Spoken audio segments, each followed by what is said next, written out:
بسم الله الرحمن الرحيم. ياسين والقرآن الحكيم إنك لمن المرسلين على صراط مستقيم تنزيل العزيز الرحيم لتنذر قوما ما أنذر آباؤهم فهم غافلون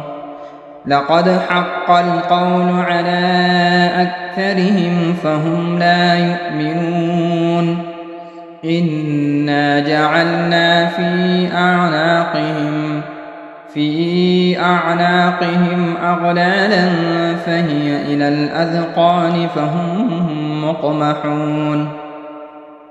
وجعلنا من بين أيديهم سدا ومن خلفهم سدا فأغشيناهم فهم لا يبصرون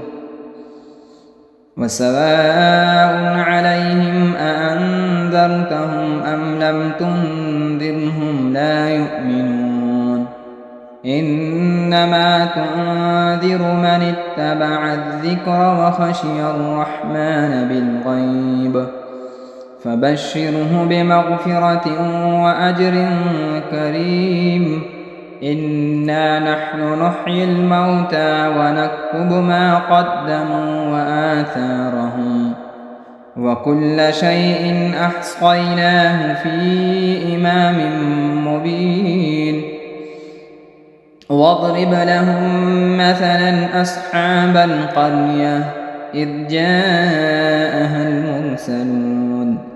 إذ أرسلنا إليهم اثنين فكذبوهما فعززنا بثالث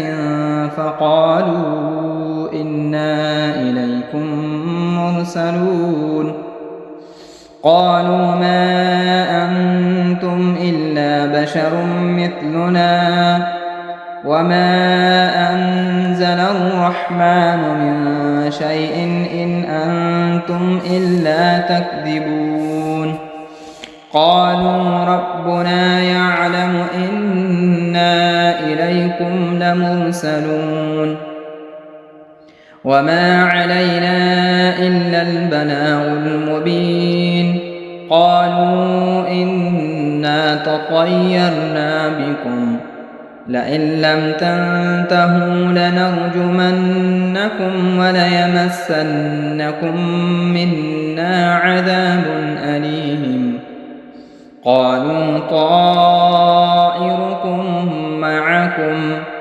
أئن ذكرتم بل أنتم قوم مسرفون وجاء من أقصى المدينة رجل يسعى قال يا قوم اتبعوا المرسلين اتبعوا من لا يسألكم أجرا وهم مهتدون وما لي لا أعبد الذي فطرني وإليه ترجعون أأتخذ من دونه آلهة إن يردني الرحمن بضر لا تغن عني شفاعتهم شيئا ولا ينقذون إني إذا لفي ضلال مبين إني آمنت بربكم فاسمعون قيل ادخل الجنة قال يا ليت قومي يعلمون بما غفر لي ربي وجعلني من المكرمين وما أنزلنا على قومه من بعده من جند من السماء وما كنا منزلين إن كانت إلا صيحة واحدة فإذا هم خامدون يا حسرة على العباد ما يأتيهم من رسول إلا كانوا به يستهزئون ألم يروا كم أهلكنا قبلهم من القرون أنهم إليهم لا يرجعون وإن كل لما جميع لدينا محضرون وآية لهم الأرض الميتة أحييناها وأخرجنا منها حبا فمنه يأكلون وجعلنا فيها جنات من نخيل وأعناب وفجرنا فيها من العيون ليأكلوا من ثمره وما عملته أيديهم أفلا يشكرون سبحان الذي خلق الأزواج كلها مما تنبت الأرض ومن أنفسهم ومما لا يعلمون وآية لهم الليل نسلخ منه النهار فإذا هم مظلمون والشمس تجري لمستقر لها ذلك تقدير العزيز العليم والقمر قدرناه منازل حتى عاد كالعرجون القديم لا الشمس ينبغي لها أن تدرك القمر ولا الليل سابق النهار وكل في فلك يسبحون وآية لهم أنا حملنا ذريتهم في الفلك المشحون وخلقنا لهم من مثله ما يركبون وإن نشأ نغرقهم فلا صريخ لهم ولا هم ينقذون إلا رحمة منا ومتاعا إلى حين وإذا قيل لهم اتقوا ما بين أيديكم وما خلفكم لعلكم ترحمون وما تأتيهم من آية من آيات ربهم إلا كانوا عنها معرضين وإذا قيل لهم أنفقوا مما رزقكم الله قال الذين كفروا للذين آمنوا أنطعم من لو يشاء الله أطعمه إن أنتم إلا في ضلال مبين ويقولون متى هذا الوعد إن كنتم صادقين ما ينظرون إلا صيحة واحدة تأخذهم وهم يخصمون فلا يستطيعون توصية ولا إلى أهلهم يرجعون ونفخ في الصور فإذا هم من الأجداث إلى ربهم ينسلون قالوا يا ويلنا من بعثنا من مرقدنا هذا ما وعد الرحمن وصدق المرسلون إن كانت إلا صيحة واحدة فإذا هم جميع لدينا محضرون فاليوم لا تظلم نفس شيئا ولا تجزون إلا ما كنتم تعملون إن أصحاب الجنة اليوم في شغل فاكهون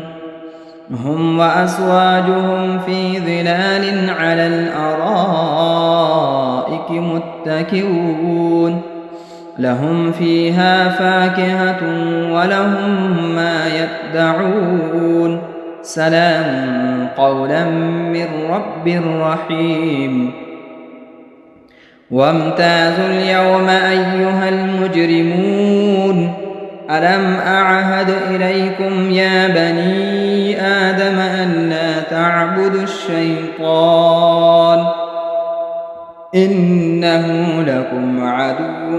مبين وأن اعبدوني هذا صراط مستقيم ولقد أضل منكم جبلا كثيرا أفلم تكونوا تعقلون هذه جهنم التي كنتم توعدون اصلوها اليوم بما كنتم تكفرون اليوم نختم على أفواههم وتكلمنا أيديهم وتشهد أرجلهم بما كانوا يكسبون ولو نشاء لطمسنا على أعينهم فاستبقوا الصراط فأنى يبصرون ولو نشاء لمسخناهم على مكانتهم فما استطاعوا مضيا ولا يرجعون ومن نعمره ننكسه في الخلق أفلا يعقلون وما علمناه الشعر وما ينبغي له إن هو إلا ذكر وقرآن مبين لينذر من كان حيا ويحق القول على الكافرين أولم يروا أنا خلقنا لهم مما عملت أيدينا أنعاما فهم لها مالكون وذللناها لهم فمنها ركوبهم ومنها يأكلون ولهم فيها منافع ومشارب أفلا يشكرون واتخذوا من دون الله آلهة لعلهم ينصرون لا يستطيعون نصرهم وهم لهم جند محضرون فلا يحزنك قولهم إنا نعلم ما يسرون وما يعلنون أولم ير الإنسان أنا خلقناه من نطفة فإذا هو خصيم مبين وضرب لنا مثلا ونسي خلقه قال من يحيي العظام وهي رميم قل يحييها الذي أنشأها أول مرة وهو بكل خلق عليم الذي جعل لكم من الشجر الأخضر نارا فإذا أنتم منه توقدون أوليس الذي خلق السماوات والأرض بقادر على أن يخلق مثلهم بلى وهو الخلاق العليم إنما أمره إذا أراد شيئا أن يقول له كن فيكون فسبحان الذي بيده ملكوت كل شيء وإليه ترجعون بسم الله الرحمن الرحيم الرحمن علم القرآن خلق الإنسان علمه البيان الشمس والقمر بحسبان والنجم والشجر يسجدان والسماء رفعها ووضع الميزان ألا تطغوا في الميزان وأقيموا الوزن بالقسط ولا تخسروا الميزان والأرض وضعها للأنام فيها فاكهة والنخل ذات الأكمام والحب ذو العصف والريحان فبأي آلاء ربكما تكذبان خلق الإنسان من صلصال كالفخار وخلق الجان من مارج من نار فبأي آلاء ربكما تكذبان رب المشرقين ورب المغربين فبأي آلاء ربكما تكذبان مرج البحرين يلتقيان بينهما برزخ لا يبغيان فبأي آلاء ربكما تكذبان يخرج منهما اللؤلؤ والمرجان فبأي آلاء ربكما تكذبان وله الجوار المنشآت في البحر كالأعلام فبأي آلاء ربكما تكذبان كل من عليها فان ويبقى وجه ربك ذو الجلال والإكرام فبأي آلاء ربكما تكذبان يسأله من في السماوات والأرض كل يوم هو في شأن فبأي آلاء ربكما تكذبان سنفرغ لكم أيها الثقلان فبأي آلاء ربكما تكذبان يا معشر الجن والإنس إن استطعتم أن تنفذوا من أقطار السماوات والأرض فانفذوا لا تنفذون إلا بسلطان فبأي آلاء ربكما تكذبان يرسل عليكما شؤاد من نار ونحاس فلا تنتصران فبأي آلاء ربكما تكذبان فإذا انشقت السماء فكانت وردة كالدهان فبأي آلاء ربكما تكذبان فيومئذ لا يسأل عن ذنبه إنس ولا جان فبأي آلاء ربكما تكذبان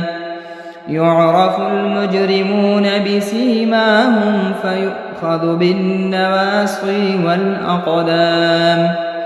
فبأي آلاء ربكما تكذبان هذه جهنم التي يكذب بها المجرمون يطوفون بينها وبين حميم آن فبأي آلاء ربكما تكذبان ولمن خاف مقام ربه جنتان فبأي آلاء ربكما تكذبان ذواتا أفنان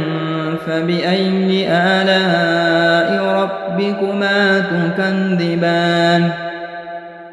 فيهما عينان تجريان فبأي آلاء ربكما تكذبان فيهما من كل فاكهة زوجان فبأي آلاء ربكما تكذبان متكئين على فرش بطائنها من استبرق وجنى الجنتين دان فبأي آلاء ربكما تكذبان فيهن قاصرات الطرف لم يطمثهن إنس قبلهم ولا جان فبأي آلاء ربكما تكذبان كأنهن الياقوت والمرجان فبأي آلاء ربكما تكذبان هل جزاء الإحسان إلا الإحسان فبأي آلاء ربكما تكذبان ومن دونهما جنتان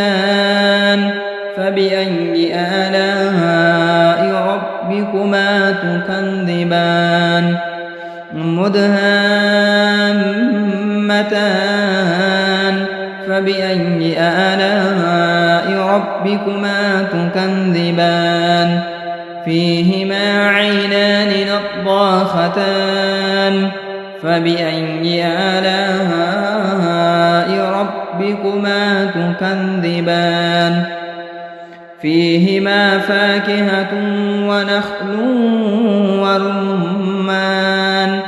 فبأي آلاء ربكما تكذبان فيهن خيرات حسان فبأي آلاء ربكما تكذبان حور مقصورات في الخيام فبأي آلاء ربكما تكذبان لم يطمثهن إنس قبلهم ولا جان فبأي آلاء ربكما تكذبان متكئين على رفرف خضر وعبقري حسان فبأي آلاء ربكما تكذبان تبارك اسم ربك ذي الجلال والإكرام بسم الله الرحمن الرحيم إذا وقعت الواقعة ليس لوقعتها كاذبة خافضة رافعة إذا رجت الأرض رجا وبست الجبال بسا فكانت هباء منبثا وكنتم أزواجا ثلاثا فأصحاب الميمنة ما أصحاب الميمنة وأصحاب المشأمة ما أصحاب المشأمة والسابقون السابقون أولئك المقربون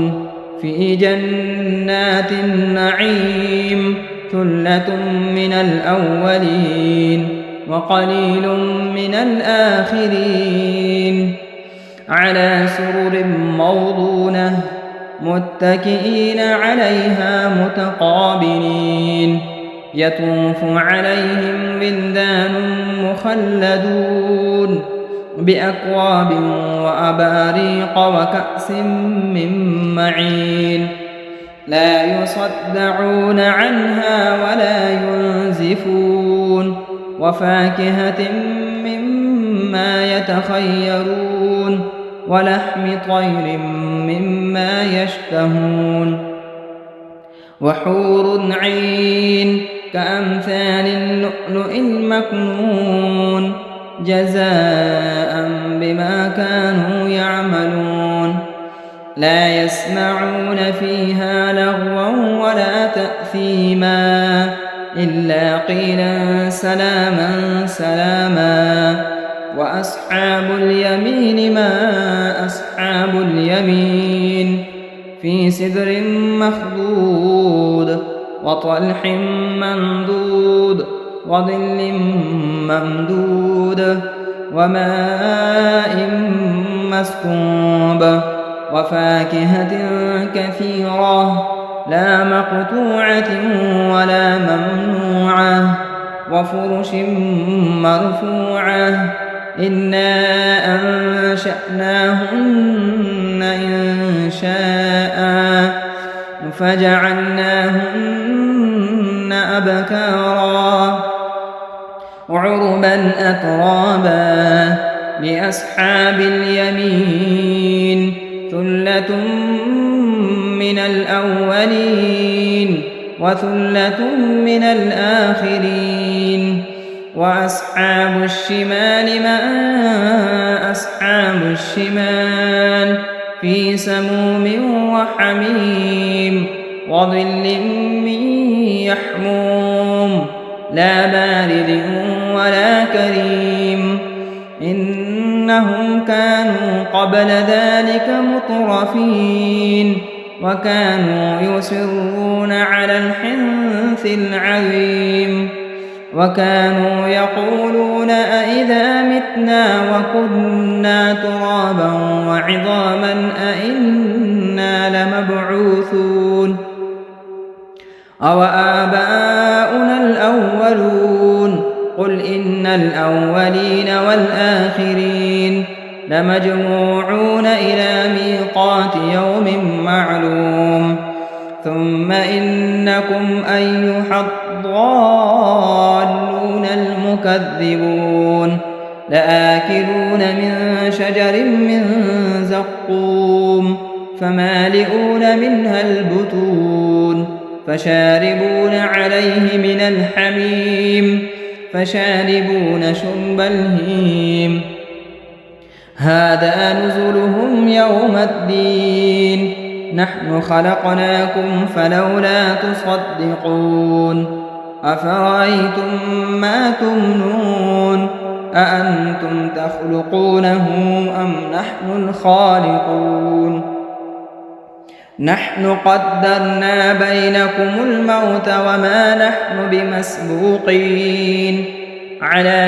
أن نبدل أمثالكم وننشئكم فيما لا تعلمون ولقد علمتم النشأة الأولى فلولا تذكرون أفرأيتم ما تحرثون أأنتم تزرعونه أم نحن الزارعون لو نشاء لجعلناه حطاما فظلتم تفكهون إنا لمغرمون بل نحن محرومون أفرأيتم الماء الذي تشربون أأنتم أنزلتموه من المزن أم نحن المنزلون لو نشاء جعلناه أجاجا فلولا تشكرون أفرأيتم النار التي تورون أأنتم أنشأتم شجرتها أم نحن المنشئون نحن جعلناها تذكرة ومتاعا للمقوين فسبح باسم ربك العظيم فلا أقسم بمواقع النجوم وإنه لقسم لو تعلمون عظيم إنه لقرآن كريم في كتاب مكنون لا يمسه إلا المطهرون تنزيل من رب العالمين أفبهذا الحديث أنتم مدهنون وتجعلون رزقكم أنكم تكذبون فلولا إذا بلغت الحلقوم وأنتم حينئذ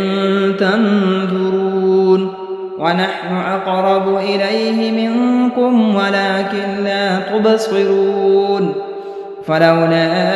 إن كنتم غير مدينين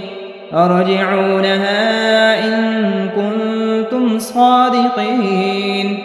فأما إن كان من المقربين فروح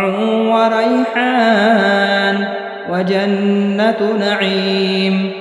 وأما إن كان من أصحاب اليمين فسلام لك من أصحاب اليمين وأما إن كان من المكذبين الضالين فنزل من حميم وتصلية جحيم إن هذا لهو حق اليقين فسبح باسم ربك العظيم بسم الله الرحمن الرحيم تبارك الذي بيده الملك وهو على كل شيء قدير الذي خلق الموت والحياة ليبلوكم أيكم أحسن عملا وهو العزيز الغفور الذي خلق 7 سماوات طباقا ما ترى في خلق الرحمن من تفاوت فارجع البصر هل ترى من فتور ثم ارجع البصر كرتين ينقلب إليك البصر خاسئا وهو حسير ولقد زينا السماء الدنيا بمصابيح وجعلناها رجوما للشياطين وأعتدنا لهم عذاب السعير وللذين كفروا بربهم عذاب جهنم وبئس المصير إذا ألقوا فيها سمعوا لها شهيقا وهي تفور تكاد تميز من الغيظ كلما ألقي فيها فوج سألهم خزنتها ألم يأتكم نذير قالوا بلى قد جاءنا نذير فكذبنا وقلنا ما نزل الله من شيء إن أنتم إلا في ضلال كبير وقالوا لو كنا نسمع أو نعقل ما كنا في أصحاب السعير فاعترفوا بذنبهم فسحقا لأصحاب السعير إن الذين يخشون ربهم بالغيب لهم مغفرة وأجر كبير وأسروا قولكم أو اجهروا به إنه عليم بذات الصدور ألا يعلم من خلق وهو اللطيف الخبير هو الذي جعل لكم الأرض ذلولا فامشوا في مناكبها وكلوا من رزقه وإليه النشور أأمنتم من في السماء أن يخسف بكم الأرض فإذا هي تمور أم أمنتم من في السماء أن يرسل عليكم حاصبا فستعلمون كيف نذير ولقد كذب الذين من قبلهم فكيف كان نكير أولم يروا إلى الطير فوقهم صافات ويقبض ما يمسكهن إلا الرحمن إنه بكل شيء بصير أمن هذا الذي هو جند لكم ينصركم من دون الرحمن إن الكافرون إلا في غرور أمن هذا الذي يرزقكم إن أمسك رزقه بل لجوا في عتو ونفور أفمن يمشي مكبا على وجهه أهدى أمن يمشي سويا على صراط مستقيم قل هو الذي أنشأكم وجعل لكم السمع والأبصار والأفئدة قليلا ما تشكرون قل هو الذي ذرأكم في الأرض وإليه تحشرون ويقولون متى هذا الوعد إن كنتم صادقين قل إنما العلم عند الله وإنما أنا نذير مبين فلما رأوه زلفة سيئت وجوه الذين كفروا وقيل هذا الذي كنتم به تدعون قل أرأيتم إن أهلكني الله ومن معي أو رحمنا فمن يجير الكافرين من عذاب أليم قل هو الرحمن آمنا به وعليه توكلنا فستعلمون من هو في ضلال مبين قل أرأيتم إن أصبح ماؤكم غورا فمن يأتيكم بماء معين صدق الله مولانا العظيم.